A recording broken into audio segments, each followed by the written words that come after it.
Hey everybody, it's Eddie J on crypto4growmybag.tv. Hope you're having a good one.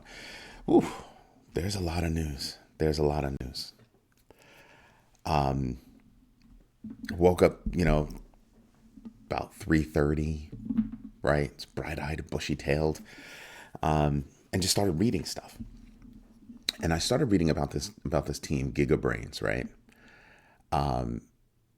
What was a Gigabrains hackathon, and this team joins Y Combinator after winning the hackathon. They created, what was it called? Gecko Sec, right? Gecko security, basically. And what they're doing is they're making it more secure to actually do Web3 development. I'm sitting back and I told you guys over the past couple of days that, listen, I'm interested in companies that are all about security in the Web3 space, especially where it concerns AI and quantum computing. And here's a company that's coming along backed by Y Combinator. You want to know why that's a big deal? Y Combinator is behind companies like Coinbase and others. I mean, Y Combinator's been around since the dot-com bubble. Since dot-com boom, then bubble, then bust, then. So that's actually a very big deal. So I'm interested in that. And speaking of Coinbase, they actually are partnering with the Golden State Warriors. Now, a lot of people will say, well, this year the Golden State Warriors suck. And I'm sitting there and I'm going, it's one of the strongest franchises in the country. So cutting a marketing deal with the Golden State Warriors, they have that guy. What is he, a scrub? Steph Curry? Yeah, nah. Steph Curry's the man. And they've got a few other players that are really good. That's a good marketing move. Because sooner or later, they're going to rebuild and they're going to get back to where they were. Golden State Warriors are no joke. That is a very big deal. Why?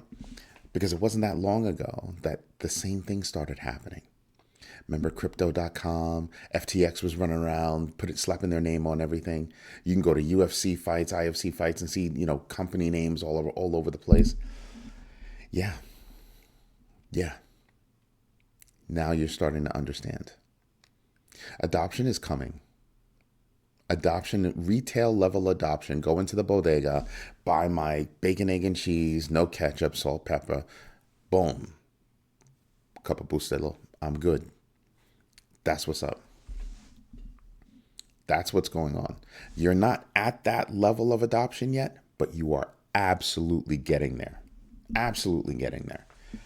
And that is a very big deal. So when you see a marketing deal like this, it's going to have an impact. And it's not going to have a little impact. It's going to have an ongoing impact. So keep paying attention. Keep paying attention. Something else I wanted to bring up.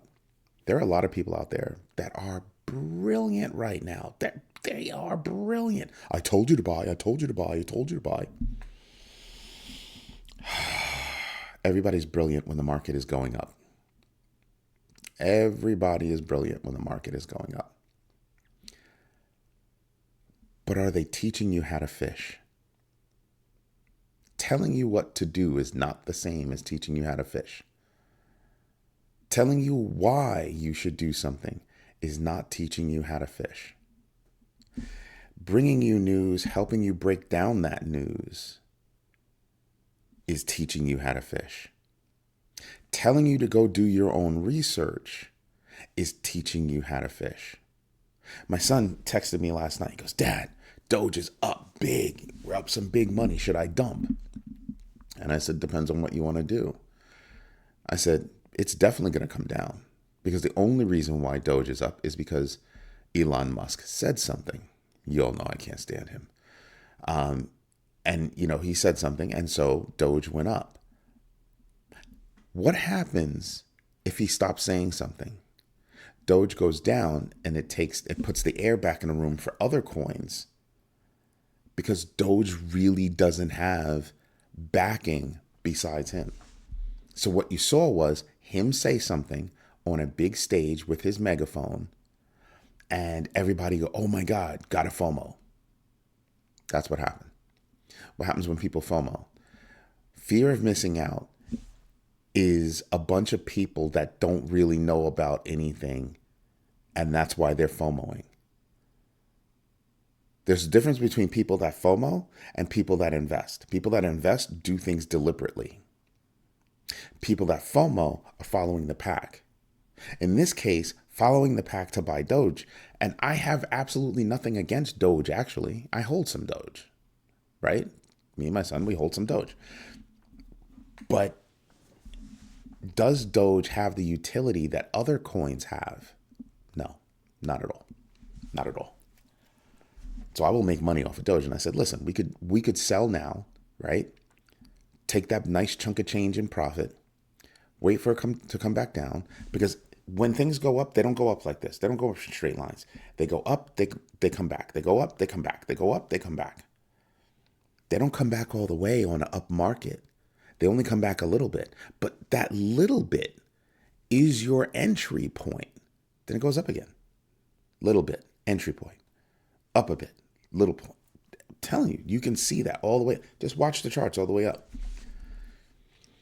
You have opportunities here and there where you can get a 5% drop, a 7% drop, then boom, 5% drop, 7% drop, boom. Even a 3% drop. Do the math on when something drops 3%, right? Do the math on when something drops 3%. Because everybody goes, oh, it just dropped 3%. So if I buy here, I'm only going to make 3%. You have $100. It drops $3.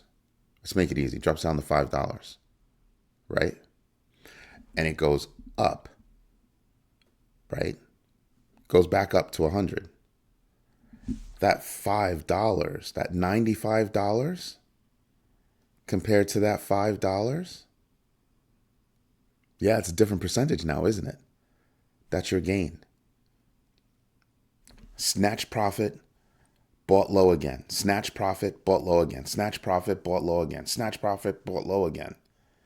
That's what we're talking about. Because what you're doing is you're taking advantage of increasing the amount of coins that you own when it goes up again. Teaching you how to fish. Most people don't do that. They tell you why you need to do this and da-da-da-da, and the reasons why are all over the place. You don't understand it. That's why I wrote a book. Crypto Foundations for Building Multi-Generational Wealth. Go get it on Amazon. Go get yourself a foundational knowledge about crypto so that you know that you're investing deliberately versus FOMOing in like all the other lemmings. Because when you invest deliberately, you're already there. You're making money off of all the people that are FOMOing in. That's the difference. What else is up in news? BlackRock's Bitcoin holdings surged $1.3 billion. I mean, heck, they had only a $500 million yesterday. I'm telling you, pay attention to these moves. Pay attention to these moves.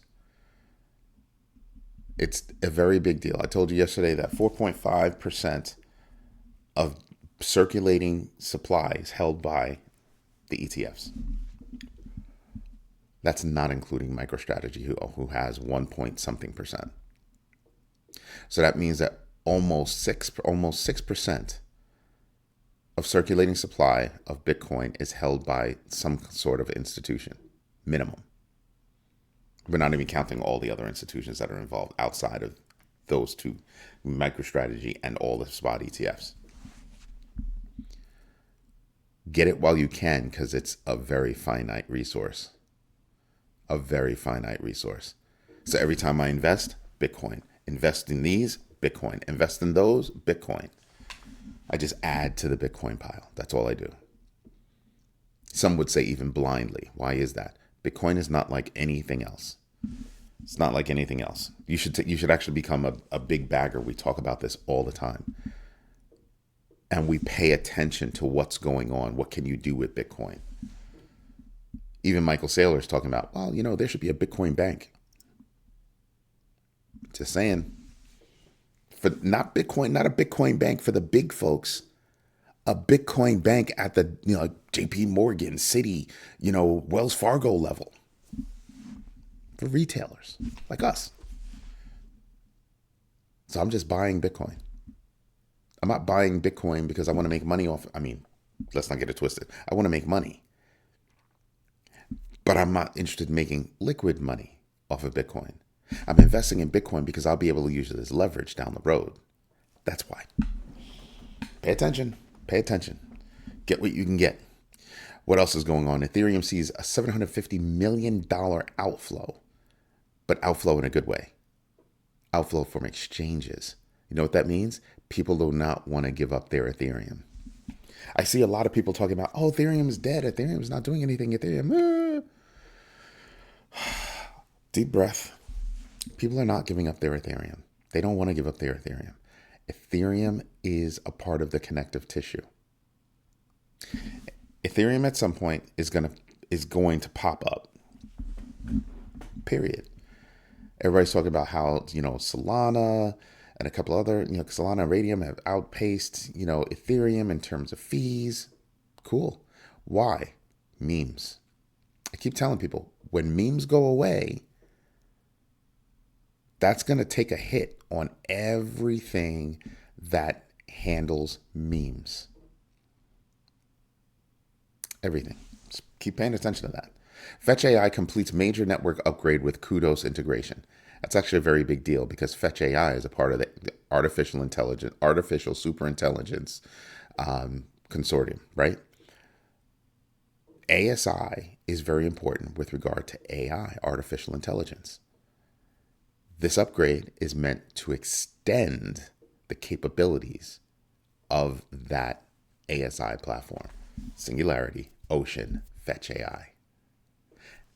That is going to be a very good thing. It's going to be seen as a good thing. So you could probably see a rise in that whole space. Render, Fetch, AI. It still has FET on there.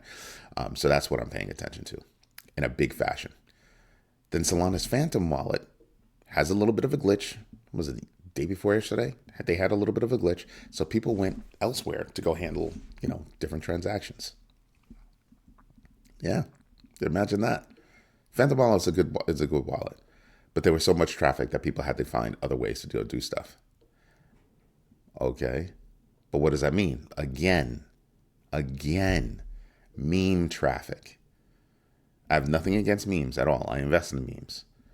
Not a lot, but I do invest in memes. Pay attention. I'm just looking at it and I'm just going, yeah, memes are going to go away and they're going to give way to coins that actually have utility. Make your money, but be very careful about how long you're holding on to a meme. Don't treat it like an NFT, right? Remember the NFT season? Everybody had to go out there and buy NFTs. You hear anybody talking about NFTs now? Not much. Not much at all. Right? And right now, what I'm paying attention to are Bitcoin miners. Bitcoin miners are accumulating BTC in major fashion. They're accumulating instead of selling. So they're mining BTC. They're keeping it. Why is that? They can see the market going up. And I want you to pay attention to something. A lot of people are talking about, miners were selling before they were selling. Think about why they sell. That's how they get money. They sold a little bit to do upgrades, get bonuses, that kind of stuff. Just normal, everyday operations. But for the most part, they're holding on to Bitcoin.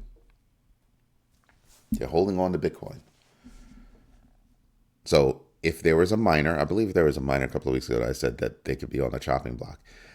So a miner's on the chopping block. Then you turn around and Bitpanda's on the chopping block, an exchange.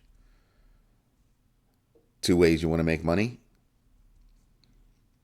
A few ways, right? Validators, miners, exchanges. Exchanges make the most, I think. Make the most. So yeah, looking at Bitpanda, I can easily see how Bitpanda can get bought, right? There are a lot of companies that are probably, circling around Bitpanda talking about, $4 billion valuation. Now, you could get other exchanges that could buy Bitpanda, right? Or you could get somebody just outside of exchanges, like a coin, like XRP could do it. Stellar could do it. XRP probably won't do it because they have enough, legal troubles right now. They need to clear that out before they can truly make moves. But a company like Stellar could do it. Block could do it. PayPal, Stripe. There are a lot of companies out there that are positioned well to make that kind of a purchase. So I'm looking to see. I think they'll get bought. I don't think they'll go IPO. I think they get bought. And they're working with JP Morgan and Citi to try to pull that off. But I'm suspecting they'll get bought. I hope they get bought, right? Because it's going to enhance somebody else's service, right? So they have a main way of making their money, and then this becomes another revenue stream, another powerful revenue stream for the right company. That would be interesting. I can see MicroStrategy buying them, by the way. I can see Galaxy Digital making that kind of a purchase. Mike Novogratz, if you're listening, give me a holla. Just saying. Oh, Mike Novogratz, wouldn't mind being on your show either. That looks like a lot of fun. Straight up talk, really good stuff. But those are two companies that I could see making that move besides Block. Right? I can definitely see those kinds of moves. I mean, Galaxy Digital owns a piece of the real estate holdings of a mining company. I forgot who it was. Oh, it's killing me. But there was a mining company who was hurting, and Galaxy Digital came in with some cash, and the cash that they came up with, they get the facilities and they get to rent the facility. It was like this whole big thing. And I'm sitting back and I'm going, Galaxy Digital could do it. Mike Novogratz likes to spread out his risk and increase his revenue streams. This would be a good move for Galaxy Digital. It really could be a good move for Galaxy Digital. I could also see why it would be a great move for MicroStrategy too. He's been talking about, oh, we could create a bank, a Bitcoin bank, and here's an exchange that's for sale. What's an exchange? If not a crypto bank. You see what I'm saying? So there's a way. There are certain reasons why I can see that as a thing, right? And it goes toward the infrastructure of Web3, making it a part of the connective tissue. Strong exchanges are connective tissue, whether they be decentralized or centralized. Exchanges are essential.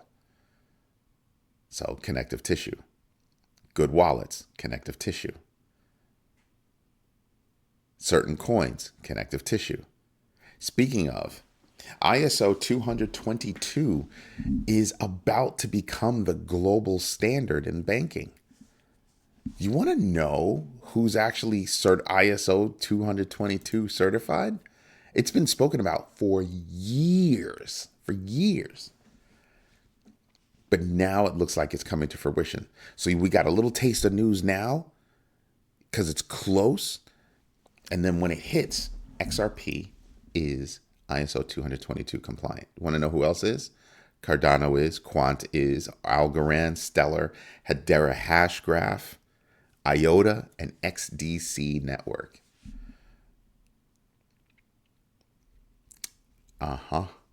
You want to know why that's important? Go look up ISO 222. I'll give you a little piece. ISO 222 is a standard and why they're important now. The ISO 222 standard has emerged as a critical piece of the financial infrastructure that provides a unified framework for financial entities to exchange data electronically. Though created for traditional finance, ISO 222 is now being extended into crypto coins as well. Did you not see that? Created for entities to exchange data electronically. So more efficiently than the systems that are already out there. Just saying. These are things that we should be paying attention to. That's really what we should be paying attention to. And people sleep on it. That's why I keep telling you, everybody's freaking brilliant when the market's going up, because that means everything's going up. So it's easy to say, oh, you should get into this, you should get into that. Most people don't take the time to understand why they should get into it. And to understand why, you can't have somebody tell you why, because that means they can tell you anything. You have to go do your own research to find out why. Because as you start pulling the pieces and putting the pieces together, you get a more vivid picture when you do your own research. And you're not going to lie to yourself. You're not going to lie to yourself. So I have a YouTube channel becoming more popular. You know how I can tell? Because I get a whole bunch of bots hitting my channel, dropping notes like, oh, I just dropped some money on this and it's going to be big and blah, blah, blah. And then I get 15 people after that talking about the same thing. Those aren't real people. I don't care if you see pictures. Those are fake pictures. Those are fake profiles, all created within the same week. They're all fake. But for those people not paying attention, it looks like you have real people talking about something. I don't shill coins. I'll tell you why I'm buying into a coin. I'll tell you why I'm making that move. What news has spurred me to make that move. But I don't shill coins. So when you see somebody shilling on my channel, yeah, you know it's about to get whacked. You know they're about to get blocked. You know it. Ask my big baggers. That's the one biggest rule I have. Do not come on here thinking you're going to shill some coin. Nope. Not at all. You want to talk about a business and how that business can be invested in, or the project can be invested in, or something like that? You want to ask questions? You want to do something like that? Sure. Shill a coin? Shill a project? Shilling, period? Yeah, that's not going to fly over well. Community doesn't like that. We share data and information, trying to teach each other how to fish. That's the importance. But you know what we should do? That's right. We should go over the news. Go over the numbers. I've been saying that a lot. Let me get my notes out of the way. All right. So let's start over here with the GMB crypto tracker top 2,500 losers. And it stops right there. Bam. That's it. Radium. That's it. Radium is the only one that lost 7%.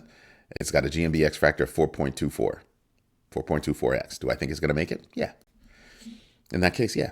But everything falls off. You hit 5% and that's it. And then you hit a bunch of zeros down here. So that means there are going to be a lot of winners at the moment, right? There you go.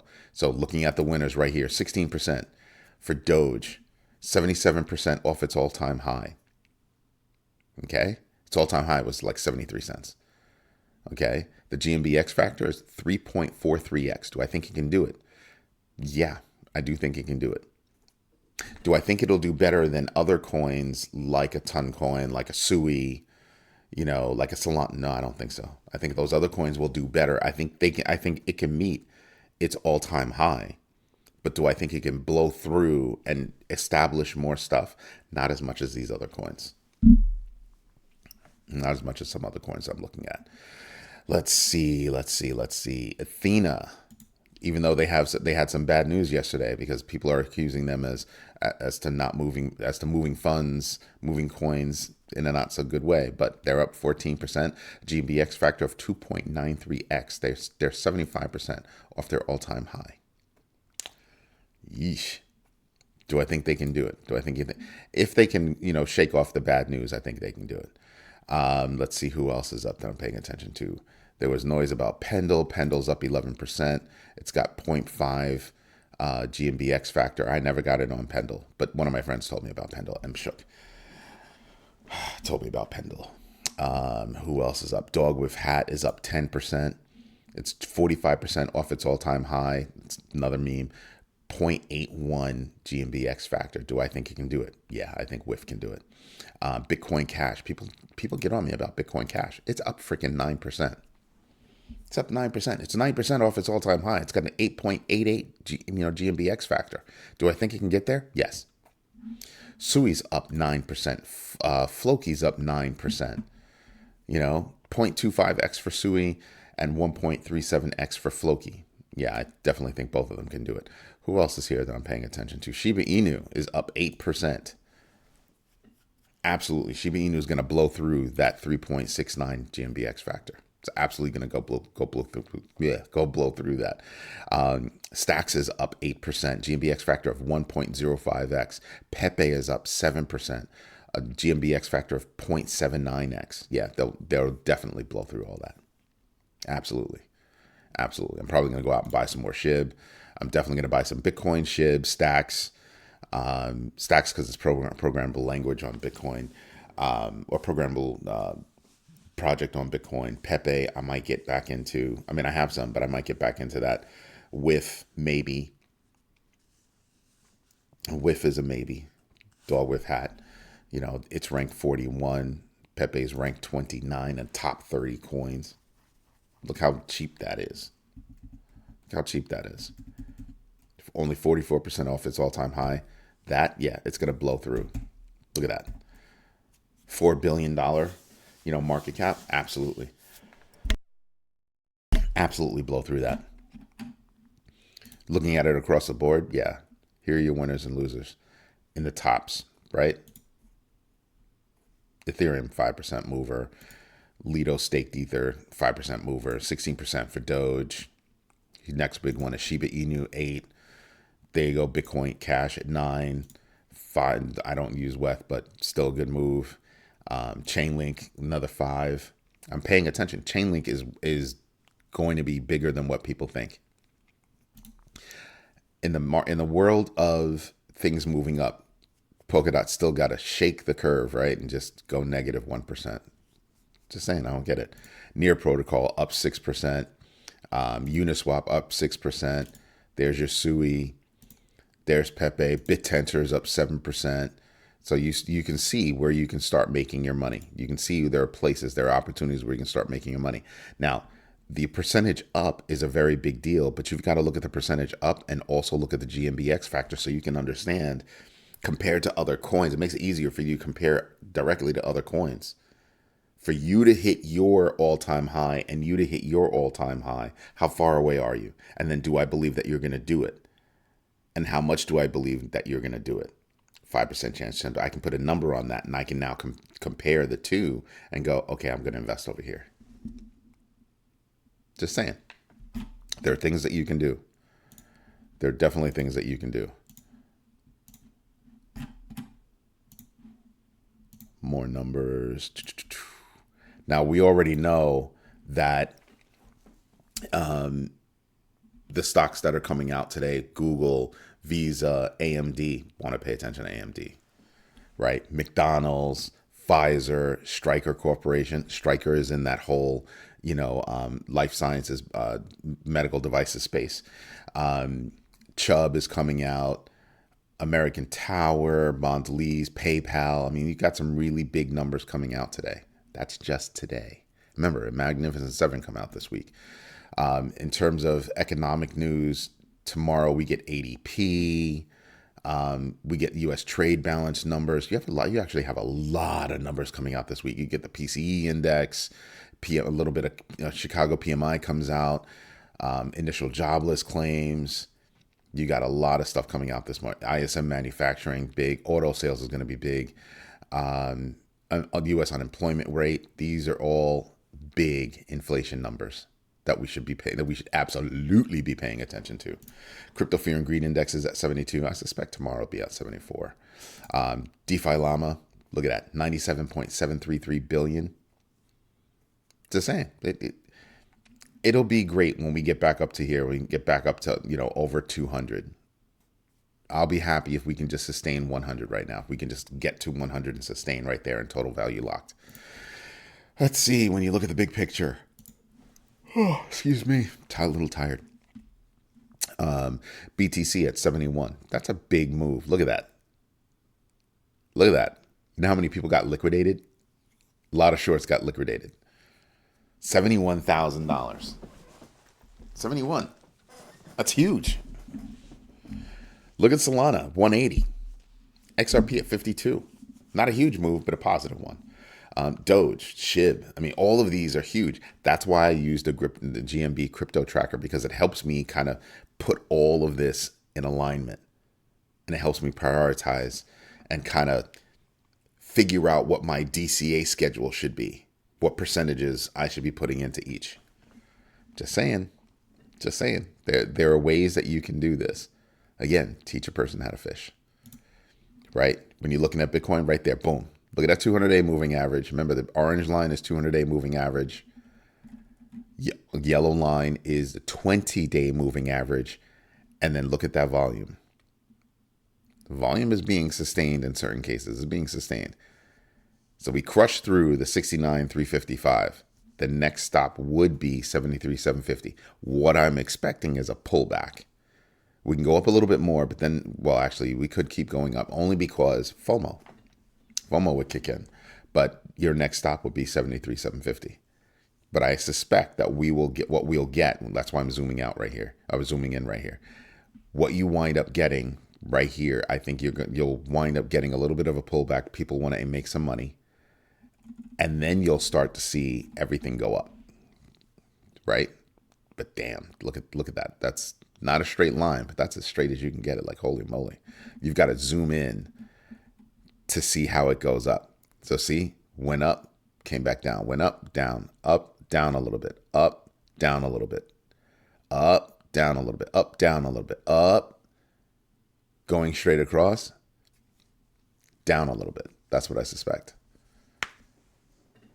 Right? That's what I suspect. But can we keep going higher in general? Absolutely. Absolutely. We're getting closer to the election. It's not that the election is driving it. It's that macro event will be over and in the past. Focus will be back over here on everybody's money. That's why I keep telling people, pay attention, people. Pay attention. Right? You want to look at the numbers, straight across. There you go. Even Ethereum is doing better than it was. But these are the numbers that I'm paying attention to. Remember so Bitcoin had a pop up and Ethereum kind of went to sleep. But remember at the beginning of the year, these year-to-date numbers were basically flipped. That's why I don't worry about it. Everybody's like, oh my God, Ethereum is not doing anything. Ethereum, trust me, Ethereum is going to come back and it'll be fine. Just look at everything that's going on around Ethereum. Right? What is it? The splurge upgrade that's happening, how they're looking at their roadmap, how they're announcing their roadmap, what they're doing, how they're doing it. They're paying attention. Anyway, everybody, this is Eddie J on Crypto for GrowMyBag.tv. I hope you enjoy what I do. I enjoy doing it for you. So subscribe. Have a good one. Bye-bye, everybody.